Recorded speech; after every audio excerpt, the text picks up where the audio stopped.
Film की शुरुआत एक पुलिस स्टेशन से होती है जहां 5 लोग पुलिस कमिश्नर की पिटाई कर रहे हैं। कारण उन्होंने एक खूबसूरत महिला को गिरफ्तार किया था। ये पांचों गुंडे कमिश्नर को पीटकर बिना किसी रुकावट के पुलिस स्टेशन से बाहर निकल जाते हैं। लेकिन बाहर का नजारा उन्हें चौंका देता है। सड़कें पूरी तरह खाली हैं और पास का थिएटर भी बंद है। ग्रुप का लीडर, जो थोड़ा शक्की है, कुछ गड़बड़ होने का अंदाजा लगाता है और पुलिस स्टेशन वापस जाने की कोशिश करता है। लेकिन तभी एक पुलिस वाला दरवाजा बंद कर देता है। अचानक चारों तरफ से एक्स गैंग के सदस्य उन्हें घेर लेते हैं। ये लोग काले सूट और टोपी पहने हुए हैं और उनके हाथों में कुल्हाड़ियां हैं। पांचों गुंडे मदद के लिए चिल्लाते हैं, लेकिन एक्स गैंग का लीडर ब्रदर सू उन्हें ताना मारता है कि कोई उनकी मदद के लिए नहीं आएगा। गुंडों का लीडर भागने की कोशिश करता है, लेकिन एक्स गैंग का एक सदस्य उसकी टांग पर कुल्हाड़ी मार देता है और फिर ब्रदर सू उसे बेरहमी से मार डालता है। वहीं वो खूबसूरत महिला ब्रदर सू से अपनी जान की भीख मांगती है। सू कहता है कि वह औरतों को नहीं मारता, लेकिन तभी वह उसे शॉटगन से उड़ा देता है। इस सीन से साफ हो जाता है कि इस शहर में गैंग्स का खौफ है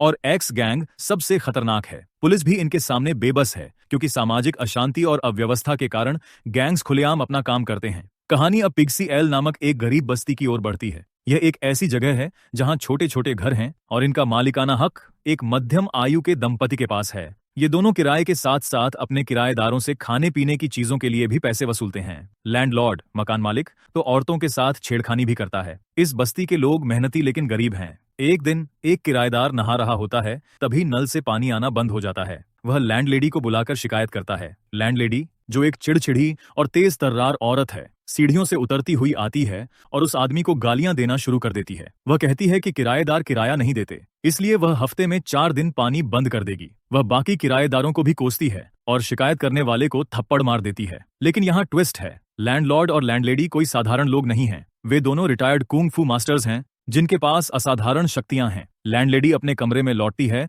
और देखती है कि उसका पति औरतों के साथ फ्लर्ट कर रहा है और उनकी जासूसी कर रहा है। गुस्से में वह उसे पीटती है और खिड़की से बाहर फेंक देती है। अब कहानी में एंट्री होती है सिंग और बोन की। ये दोनों छोटे मोटे गुंडे हैं जो पिक्सीएल में आते हैं। वे एक नाई की दुकान में जाते हैं, जहां सिंग नाई से बोन के बाल कटवाने को कहता है। बाल कटने के बाद सिंग नाई को धमकाता है कि उसने इतने अच्छे बाल क्यों काटे। दरअसल बोन खुद को एक्स गैंग का बॉस बताता है और अपने सीने पर कुल्हाड़ी के टैटू दिखाकर नाई को डराने की कोशिश करता है। सिंग नाई को एक तरफ ले जाकर पैसे मांगता है ताकि बॉस का गुस्सा न भड़के, लेकिन नाई डरता नहीं और कहता है कि वह उसे मार नहीं सकता, क्योंकि हम जैसे हजारों हैं। तभी बस्ती के लोग उन्हें घेर लेते हैं। सिंह बिल्कुल भी नहीं घबराता और एक एक करके लोगों को सिंगल कॉम्बैट के लिए चैलेंज करता है। पहले वह एक औरत को चुनता है जो उसे इतनी जोर से मारती है कि वह चोटिल हो जाता है। फिर वह एक बूढ़े आदमी को चुनता है जो दिखने में कमजोर लगता है, लेकिन उसका शरीर पूरी तरह मस्कुलर है। आखिर में वह एक बच्चे को चुनता है जो भी मस्कुलर निकलता है। इसी बीच नाई लैंडलेडी को बुला लेता है। लैंडलेडी आती है और सिंह को अपनी चप्पल से पीटना शुरू कर देती है। सिंह उसे धमकाता है कि वह एक्स गैंग का है और अपने साथियों को बुलाएगा। वह एक पटाखा जलाकर एल की दीवार के बाहर फेंक देता है, लेकिन बदकिस्मती से यह पटाखा एक्स गैंग के वाइस जनरल पर गिरता है, जो अपने आदमियों के साथ वहां पहुंच जाता है। सिंह फौरन लैंडलेडी पर इल्जाम लगाता है कि उसने पटाखा फेंका, लेकिन इससे पहले कि वाइस जनरल कुछ कर पाए, लैंडलेडी भागकर अपने कमरे में छिप जाती है। वाइस जनरल का गुस्सा अब नाई पर उतरता है, लेकिन तभी एक अनजान ताकत उसे मुक्का मारकर कूड़ेदान में फेंक देती है। गैंग के सदस्य उसे बचाने दौड़ते हैं और वाइस जनरल अपने पूरे गैंग को बुलाने का आदेश देता है। जल्द ही पूरी एक्स गैंग पिक्सी एल को घेर लेती है। सारे किराएदारों को बंधक बना लिया जाता है। ब्रदर सू 2 किराएदारों पर पेट्रोल डाल देता है और धमकी देता है कि जिसने वाइस जनरल को मारा वह सामने आए, वरना वह पूरी बस्ती को जला देगा। वह लाइटर फेंकता है, लेकिन तभी बस्ती का कुल्ली उसे पकड़ लेता है। कुल्ली खुलासा करता है कि उसने ही वाइस जनरल को मारा था। तुरंत एक्स गैंग के सारे सदस्य उस पर टूट पड़ते हैं, लेकिन कुल्ली एक कुंग फू मास्टर है और अपनी मार्शल आर्ट्स स्किल्स से सबको जवाब देता है। इस बीच बस्ती का टेलर भी सामने आता है, जो एक कुंग फू मास्टर निकलता है। वह कुल्ली की मदद करता है। फिर बेकर भी अपनी कुंग फू स्किल्स दिखाता है और अपने स्टाफ से बंदूकें तक तोड़ देता है। ये तीनों मिलकर ब्रदर सू और उसके गैंग को डराकर भगा देते हैं, लेकिन उसी रात एक्स गैंग सिंह और बोन को पकड़ लेता है, क्योंकि वे गैंग के नाम पर फर्जीवाड़ा कर रहे थे। ब्रदर सू उनकी हत्या का आदेश देता है, लेकिन सिंह अपनी लॉक पिकिंग स्किल्स से खुद को और बोन को बचा लेता है। वह सू से गैंग में शामिल होने की गुहार लगाता है। सू उसे एक शर्त देता है, अगर वह गैंग में शामिल होना चाहता है तो उसे किसी की हत्या करनी होगी। रात को सिंह और बोन बात करते हैं कि उन्हें किसे मारना चाहिए। सिंह कहता है कि वह लैंडलेडी और पिक्सी एल के सारे किराएदारों को मारना चाहता है। बोन उसे टोकता है कि वह तो कुंग फू भी नहीं जानता। तब सिंह अपनी जिंदगी की कहानी सुनाता है। जब वह बच्चा था तब एक किताब बेचने वाले ने उसे बताया था कि उसका चेहरा और शरीर कुंग फू मास्टर के लिए परफेक्ट है। उसने सिंह को बुद्धा पाम टेक्निक की किताब बेच दी। सिंह ने अपनी सारी जमा पूंजी, जो वह डॉक्टर या वकील बनने के लिए बचा रहा था, उस किताब पर खर्च कर दी। वह हर दिन किताब पढ़ता और प्रैक्टिस करता। लेकिन जब उसने एक लड़की को गुंडों से बचाने की कोशिश की तो उसे बुरी तरह पीटा गया। गुंडों ने उसका मजाक उड़ाया और उस पर पेशाब तक कर दिया। इस घटना ने सिंह को तोड़ दिया और तभी से वह एक किलर बनना चाहता था। इस दुखद कहानी के बाद दोनों आइसक्रीम खाने जाते हैं, लेकिन पैसे चुकाए बिना भाग जाते हैं। आइसक्रीम वाली लड़की फॉन्ग उनके पीछे दौड़ती है, लेकिन वे ट्राम पकड़कर उसका मजाक उड़ाते हुए भाग जाते हैं। अगले दिन लैंडलेडी तीनों कुंग फू मास्टर्स, कुली, टेलर, बेकर को डांटती है कि उन्होंने अपनी कुंग फू स्किल्स के बारे में क्यों नहीं बताया, जिसके कारण गैंग उनके पीछे पड़ गया। वह बस्ती की एक किराएदार रैबिट टीथ जेन और बाकी लोगों से भी बहस करती है। तभी वह इतनी जोर से चीखती है कि शीशे टूट जाते हैं और सब चुप हो जाते हैं। इसी बीच सिंह और बोन लैंडलेडी को मारने की योजना बनाते हैं। वे छिपकर उस पर चाकू फेंकते हैं, लेकिन चाकू उल्टा सिंह के कंधे में लग जाता है। बोन दूसरा चाकू फेंकता है, जो फिर से सिंह को लगता है। तीसरे चाकू में बोन सिर्फ चाकू का मायन लैंडलेडी पर मारता है और चाकू सिंह के शरीर में चुभ जाता है। उनकी नाकामी के बाद वे भागने की कोशिश करते हैं, लेकिन लैंडलेडी उन्हें देख लेती है।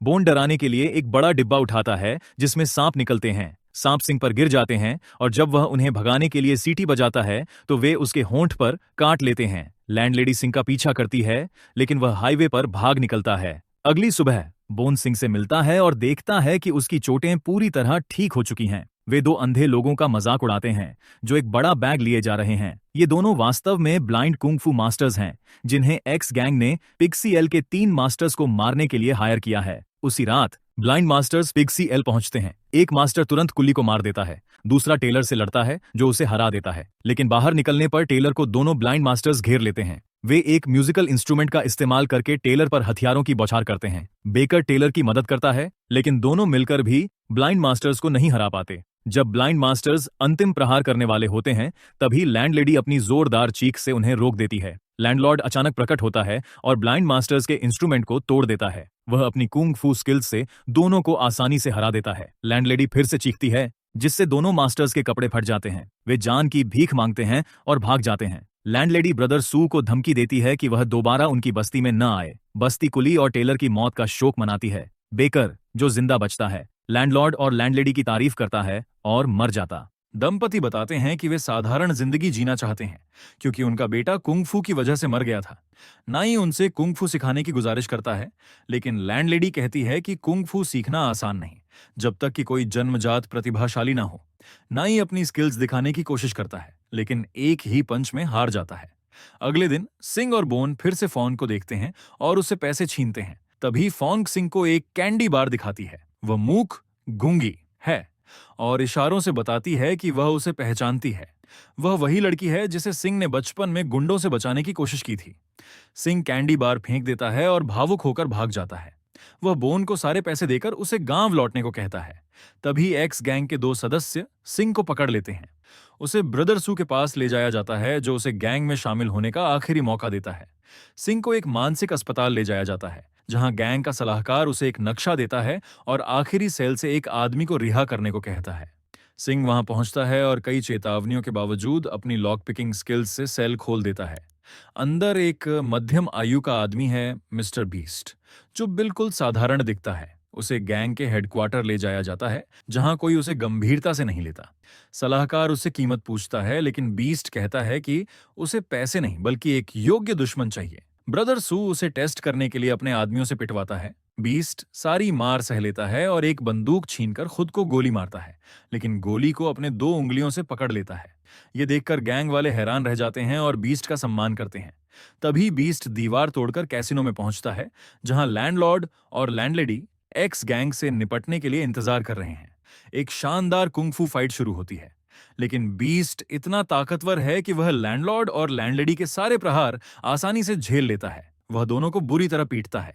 लैंडलेडी की जोरदार चीख भी बीस्ट पर असर नहीं करती।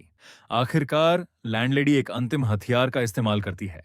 वह एक अंतिम संस्कार की घंटी का ढक्कन तोड़ती है और उसके जरिए चीखती है। इस चीख से पूरा घर हिल जाता है और बीस्ट उड़कर दूर जा गिरता है। बीस्ट उनकी ताकत को मानता है और झुकता है, लेकिन यह उसकी चाल होती है।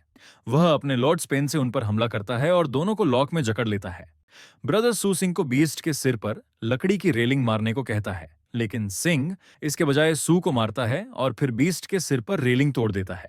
गुस्से में बीस्ट लैंडलॉर्ड और लैंडलेडी को फेंक देता है और सिंह को इतना मारता है कि उसका चेहरा कंक्रीट में धंस जाता है। इस बीच लैंडलॉर्ड और लैंडलेडी सिंह को लेकर भाग जाते हैं। ब्रदर सू बीस्ट पर चिल्लाता है, लेकिन बीस्ट उसे एक ही पंच में मार डालता है। पिग्सीएल में लैंडलॉर्ड और लैंडलेडी चीनी दवाओं और एक्यूपंक्चर से सिंह को बचाते हैं। लैंडलेडी हैरान होती है कि सिंह इतनी जल्दी ठीक हो रहा है।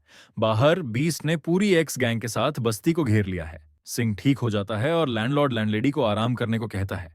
वह धीरे धीरे बाहर निकलता है। अब एक अंतिम युद्ध शुरू होता है जहां सिंह अकेले ही पूरी एक्स गैंग से भिड़ जाता है।